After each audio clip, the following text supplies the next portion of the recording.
চট্টগ্রামে মোট 16টি সংসদীয় আসন আছে এবং সেখানে নির্বাচনের মাঠে শতাধিক প্রার্থী আছে, কিন্তু মুশকিল হচ্ছে সেখানে নারী প্রার্থী মাত্র 3 জন।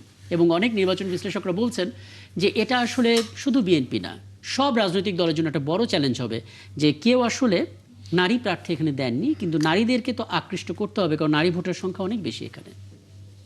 ধন্যবাদ রাকিব। আসলে চট্টগ্রামের সঙ্গে যেহেতু তারেক রহমান সাহেবের অনেক অনেক দুঃখ বেদনা এবং জড়িত আছে ইতিহাসের, বাট বিজয়ের ব্যাপারও জড়িত আছে, যেহেতু সেখান থেকেই ওনার পিতা মেজর জিয়া, তৎকালীন মেজর জিয়া প্রথম রিপাবলিক ঘোষণা করে নিজেকে রাষ্ট্রপতি ঘোষণা করেছিলেন। পরবর্তীতে রাজনীতিকদের অনুরোধে সেটিকে সংশোধন করে তিনি স্বাধীনতা ঘোষণা করেছিলেন তৎকালীন যে রাজনৈতিক সংগ্রামের নেতা শেখ সাহেবের নামে। এটা অনিবার্য যে তিনি তার যে রিপাবলিক ঘোষণা, এটা যেমন সত্য, তেমনিভাবে সত্য হচ্ছে চট্টগ্রাম থেকে সেই স্বাধীনতার ঘোষণা দেওয়া, যেখানে মানুষ আশায় বুক বেঁধেছে যে সেনাবাহিনীর নেতৃত্বে আমাদের যুদ্ধটি হচ্ছে। ততদিনে রাজনীতিকরা পার করে ফেলেছে, শান্তিপূর্ণ জায়গায় পাড়ি দিয়েছেন এবং একজন তৎকালীন সময় পর্যন্ত অত পরিচিত নন, অথচ মুহূর্তের মধ্যে বিশ্বের কাছে পৌঁছে গেল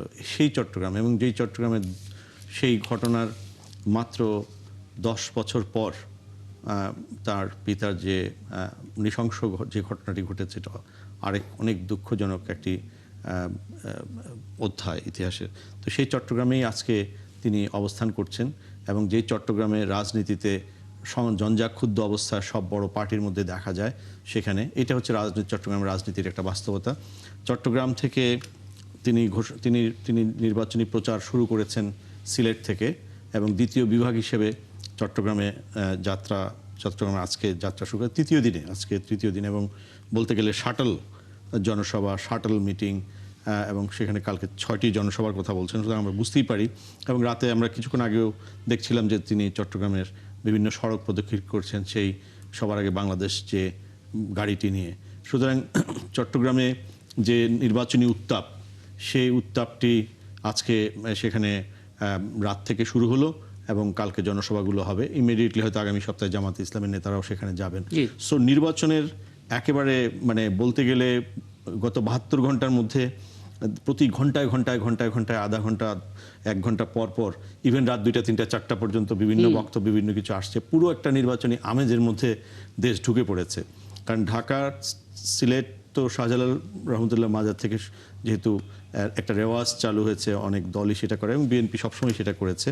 তো এখন চট্টগ্রাম বন্দরনগরী, সেখানে এই নির্বাচনী হওয়ার পরে অন্যান্য বিভাগে আগামী কয়েকদিন আমরা সেটা দেখতে থাকবো।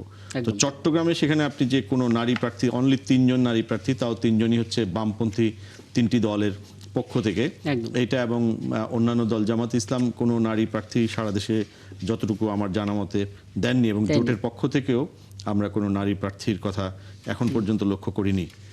এখন পর্যন্ত তো আর তো নতুন প্রার্থী হওয়ার কোনো সুযোগ নেই। সো নারীদের না থাকা এবং নারীদের অংশগ্রহণ নিশ্চিত করার যে বয়ান, যেটি জুলাই সনদে আছে, তার মানে রাজনৈতিক দলগুলো সচেতনভাবে অথবা অচেতনভাবে অথবা আধা সচেতনভাবে তারা কিন্তু জুলাই সনদকে অকার্যকর করার জন্য রাজনৈতিক দলগুলোর যে ভূমিকা, সেটি কিন্তু আমরা খুব স্পষ্টভাবে দেখতে পাচ্ছি। এবং জুলাই সনদ নিয়ে রাজনৈতিক দলগুলোকে যারা নসিহত করেন, অথবা যেসব রাজনৈতিক দল নসিহত করেন, তাদের নিজেদেরকে আসলে আয়নায় দেখা উচিত। এবং জুলাই সনদ কার্যকর করার জন্য কোনো দল শহীদ হয়ে যাচ্ছে, কিন্তু বাস্তবে সেখানে কিন্তু অন্যতম প্রধান একটি ধারা নারীদের অংশগ্রহণ, সেখানে হচ্ছে 0। অর্থাৎ রাজনীতিকদের মানুষের কাছে যে গ্রহণযোগ্যতা, যেটি বলবে সেটা অ্যাকুরেট হতে হবে, ফ্যাকচুয়াল হতে হবে। মিথ্যা, সঠতা, প্রতারণা, এটা বাংলাদেশের রাজনীতি থেকে বিদায় দেওয়ার যে জুলাইয়ের যে প্রত্যাশা ছিল, সেটিও একটা ব্যাপার ছিল। কারণ নাটক কম করো প্রিয়, এই কথাটির অর্থটা কি? এই কথাটি তো জুলাই 2024-এর সবচেয়ে বেশি ব্যবহৃত। অর্থাৎ রাজনীতিতে আর প্রতারিত হতে চাই না, সঠিক তথ্যটা আমাদের, এবং নারীরা সম্ভবত যে প্রতারিত হয়েছেন এই নির্বাচনে প্রার্থিতার মধ্য দিয়ে, এটি একেবারে স্পষ্ট হলো। এবং জুলাই সনদ নিয়ে যে রাজনৈতিক দলগুলো নারী প্রার্থী করলো না, তাদের কিন্তু অবশ্যই জাতির কাছে ক্ষমা চাওয়া উচিত।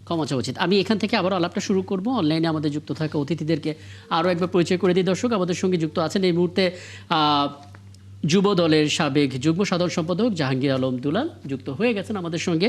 আগে থেকে আমাদের সঙ্গে আছেন ইসলামী আন্দোলন বাংলাদেশের কেন্দ্রীয় সাংগঠনিক সম্পাদক সাহেব থেকে তারিক এবং সুপ্রিম কোর্টের আমাদের আইনজীবী ব্যারিস্টার সাজ্জাদ আলী চৌধুরী। তিনজনকেই স্বাগত জানাচ্ছি, ধন্যবাদ জানাচ্ছি। এবং আমি একটু জাহাঙ্গীর আলম দুলাল আপনার একটা ছোট্ট বক্তব্যটা নিতে চাই, তারপর আমি বিরতিতে যাব। বিরতির পর ফিরে এসে অন্যান্য বিষয় নিয়েও কথা বলার চেষ্টা করব।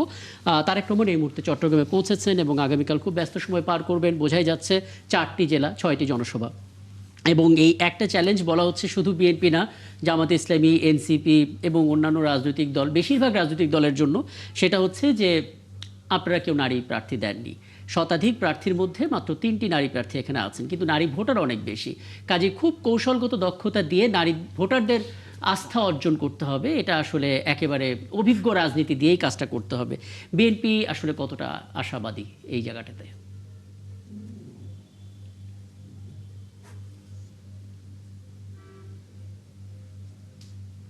কথাটা আসলে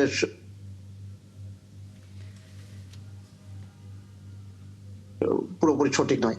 আমরা বেশ কয়েকজন নারী প্রার্থী দিয়েছি, আমাদের কাছে আমাদের যে আবেদন সেটা কিন্তু আমাদের নারী নেত্রীরা পৌঁছে দিচ্ছে, এবং আমাদের দলে কিন্তু প্রচুর নারী নেত্রী রয়েছে, এবং আমাদের দলে আপনার নারীদের যাদের অনুসরণ দেওয়া হচ্ছে তাদেরকে নিয়ে আমরা না, এটা না, শুধুমাত্র চট্টগ্রামের কথা বলছি আমরা, শুধুমাত্র চট্টগ্রাম, মানে এমনি তো সব জায়গায় নারীদের একটা বড় অংশগ্রহণ আছে, সেটা তো আমরা দেখেছি বিএনপির পক্ষ থেকে, কিন্তু চট্টগ্রামের কথা বলছি।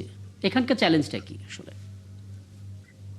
দেখেন, চ্যালেঞ্জ শুধু চট্টগ্রাম নির্দিষ্ট করে না, সারা বাংলাদেশে যে অবস্থা চট্টগ্রাম তার বাইরে নয়, বরঞ্চ আমরা চট্টগ্রামে এলাকাটা আমাদের জন্য আরো খুব আশাব্যঞ্জক। কারণ চট্টগ্রাম মানুষ জাতীয়তাবাদী রাজনীতির সাথে জড়িত, জাতীয়তাবাদী রাজনীতি পছন্দ করে। আমরা মনে করি চট্টগ্রাম আমরা অনেক ভালো করব, এবং চট্টগ্রামের মানুষ, বীর চট্টলার মানুষ, তারা বিএনপিকেই মনে প্রাণে ভালোবাসে। অতীতেও দেখা গেছে চট্টগ্রাম থেকে প্রচুর সংখ্যক সিট আমরা পেয়েছি।